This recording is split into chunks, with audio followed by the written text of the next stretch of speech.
단 한 사람이 전쟁이라는 인류 최악의 공포를 팔아치우며 벌어들인 돈이 현재 가치로 무려 2조 원에 달합니다. 그는 전선의 군인이 아니라 어둠 속에서 움직이는 로비스트였습니다. 바실 자하로프. 그는 역사상 가장 악명 높은 전쟁 로비스트이자 보이지 않는 곳에서 세계사를 뒤흔든 잔혹한 게임의 설계자입니다. 그는 생애 단 한 번도 직접 총을 쏘지 않았습니다. 대신 그는 국가와 국가 사이에 의심의 씨앗을 뿌리고 서로가 서로를 끝없이 두려워하게 만드는 고도의 심리전을 구사했습니다. 1880년대 근대화를 향해 달려가던 유럽은 이미 거대한 군비 경쟁의 임계점에 도달해 있었습니다. 화약고심지에 불이 붙기 직전에 팽팽한 긴장감이 대륙을 감돌고 있었죠. 그리고 바로 그 혼돈의 시장에서 자하로프는 인류 역사상 가장 치명적인 사업 모델을 창조해냅니다. 그는 무기를 파는 것이 아니라 인간 본연의 근원적인 공포를 팔기 시작했습니다. 이 기괴한 비즈니스의 첫 번째 단추는 당시만 해도 미완의 기술이었던 잠수함 한 척이었습니다. 심해해 보이지 않는 위협, 그것이 자하로프가 선택한 첫 번째 공포의 도구였습니다. 그는 이 다소 조잡했던 잠수함을 설득력 있는 화술로 그리스 정부에 팔아넘겼습니다. 그러나 이것은 거대한 사기극의 서막에 불과했으며 자하로프의 계획은 이제 막 시작되었을 뿐입니다. 곧이어 그는 그리스의 오랜 숙적이자 적대 관계였던 터키로 향했습니다. 그리고 그리스가 이미 최신형 잠수함을 보유했다는 소식을 은밀히 흘리며 그들의 공포심을 자극시켰습니다. 자하로프는 양측 지도자에게 똑같은 보고서를 건넸습니다. 상대가 당신들을 무력화할 무기를 샀으니 당신들도 대응해야 한다는 말로 국가적 공포를 비즈니스로 전환시킨 것입니다. 공포는 전염병보다 빠르게 퍼져나갔습니다. 두 국가는 파산의 위험을 무릅쓰고 서로를 압도하기 위해 더 많은, 더 비싼 무기를 앞다투어 주문하기 시작했습니다. 결국 쓸모없던 잠수함 한 척이 지중해 전체의 군비 경쟁을 촉발하는 거대한 기폭제가 되었습니다. 이것이 바로 자하로프가 설계한 공포의 선순환이었습니다. 그는 여기서 멈추지 않았습니다. 그리스와 터키의 긴장을 지켜보던 거대 제국 러시아에게도 접근하여 똑같은 기술과 무기를 제안했습니다. 결과적으로 적대적인 세 나라가 동시에 그의 잠수함을 구매하게 되었습니다. 그는 단 한 척의 실제 효용성보다 세 나라의 의심과 불안을 공략하는 데 성공한 것입니다. 그 결과 그는 상상할 수도 없는 규모의 중개 수수료를 챙겼습니다. 개인의 금고에는 금화가 쌓여갔지만 각 나라의 국고는 무기를 사느라 텅 비어버렸습니다. 이때 비로소 인류 역사상 가장 잔인하고 효율적인 공포 비즈니스 모델이 완성되었습니다. 적을 만드는 것이 곧 돈이 되는 시대가 열린 것입니다. 국가들이 서로를 의심하고 감시할수록 자하로프의 통장은 더욱 두툼해졌습니다. 평화는 그의 사업의 가장 큰 적이었으며 긴장은 최고의 마케팅 수단이었습니다. 이제 더 큰 판이 필요했던 그는 세계 최대 규모의 군수기업과 손을 잡고 본격적으로 전 세계를 전쟁의 소용돌이로 몰아넣기 시작합니다. 그 회사의 이름은 영국의 피커스였습니다. 자하로프는 이 거대 기업의 얼굴이자 어둠의 영업사원으로서 세계 무기시장을 장악했습니다. 그리고 여기서 자하로프의 명성을 영원히 바꿀 무기가 등장합니다.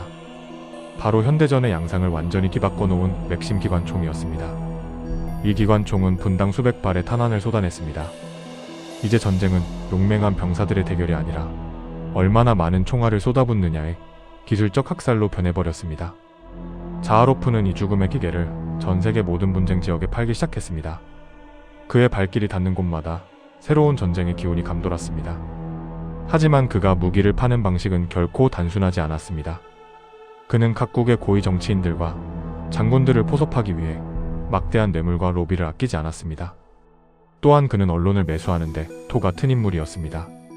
가짜 뉴스를 퍼뜨려 독일의 군비가 확장되고 있다는 공포를 영국과 프랑스 대중에게 주입했습니다. 언론의 선동에 자극받은 영국과 프랑스 국민들은 불안에 떨었습니다.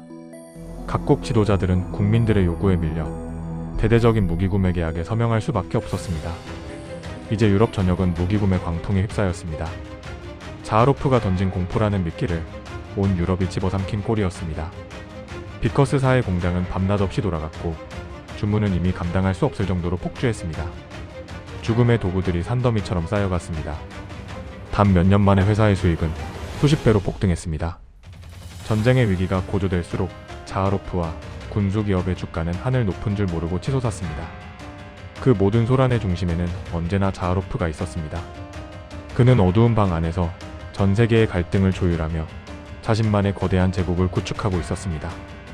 전쟁이 가까워질수록 사람들의 생명은 위태로워졌지만 그의 재산은 기하급수적으로 늘어났습니다. 비극은 곧 그에게는 기회였습니다. 마침내 팽팽했던 평화의 끈이 끊어지고 전 세계는 되돌릴 수 없는 파멸의 구렁텅이로 질주하기 시작했습니다. 1914년 인류 역사상 가장 처참한 학살극 중 하나인 제1차 세계대전이 마침내 그 서막을 올리게 됩니다. 수백만 명의 젊은이들이 자하로프가 팔아치운 무기들에 의해 전장에서 이름도 없이 쓰러져 갔습니다. 참호는 시체들로 가득 찼습니다. 그러나 아이러니하게도 전쟁이 처참해질수록 무기에 대한 갈구는 더욱 커졌습니다. 탄약이 떨어질 때마다 자하로프의 금고는 더 빨리 채워졌습니다. 전 세계의 공장들은 오직 살상을 위한 도구를 생산하기 위해 24시간 풀가동되었으며 군수 산업은 역사상 유례없는 호황을 누렸습니다. 자하로프는 각국으로부터 쏟아지는 엄청난 배당금과 비밀 수수료를 챙기며 인류의 비극을 자신의 자산으로 환전하고 있었습니다. 전쟁이 끝날 무렵 그의 개인 자산은 현재 가치로 약 2조 원이라는 천문학적인 액수에 도달했습니다. 죽음이 곧 돈이 된 셈입니다. 전쟁은 국가가 명분을 걸고 수행했지만 정작 그 고통의 대가로 막대한 부를 거머쥔 것은 국가가 아닌 자하로프와 같은 기업가들이었습니다. 1918년 마침내 포성이 멈추고 전쟁은 끝이 났습니다. 하지만 남겨진 것은 승리의 영광이 아니라 폐허가 된 도시와 상처뿐인 대지였습니다. 수천만 명의 목숨이 희생되었습니다. 전 유럽의 들판에는 끝도 없이 이어진 십자가 묘비들이 그 비극의 무게를 증언하고 있었습니다. 살아남은 사람들은 분노했습니다. 그들은 이 끔찍한 대학살을 조장하고 이득을 챙긴 배우가 누구인지 그 책임을 묻기 위해 눈을 돌렸습니다. 그런데 그 추적의 끝에서 대중은 전혀 예상치 못한 충격적인 진실과 마주하게 됩니다. 정의는 그들을 기다리고 있지 않았습니다. 자하로프는 단 하루도 감옥에 가지 않았습니다. 오히려 그는 승전국의 영웅들과 어깨를 나란히 하며 호화로운 생활을 이어갔습니다. 심지어 그는 영국 왕실로부터 기사자기를 수여받았습니다. 전쟁의 상인이 공식적으로 영국에 경위된 순간이었습니다. 프랑스 정부 역시 그에게 최고 영예인 레지옹 도네르 훈장을 바쳤습니다. 전쟁을 부추긴 인물이 평화의 수호자로 둔갑한 것입니다. 이제 죽음의 상인이라는 멸칭은 사라지고 그는 전 유럽에서 존경받는 신사이자 자선가로 칭송받기 시작했습니다. 돈으로 산 명예였습니다. 그는 이미 정치와 언론, 자본의 모든 핵심 고리를 장악하고 있었기에 그 누구도 감히 그의 과거를 파헤치거나 처벌할 엄두를 내지 못했습니다. 전쟁은 끝났어도 그의 영향력은 전 세계로 뻗어나가는 거대한 네트워크가 되어 인류의 운명을 뒤흔들고 있었습니다. 심지어 전쟁 중에도 그가 아군과 적군 모두에게 무기를 팔았다는 증거들이 속속 드러났지만 거대한 권력의 카르텔은 이를 덮어버렸습니다.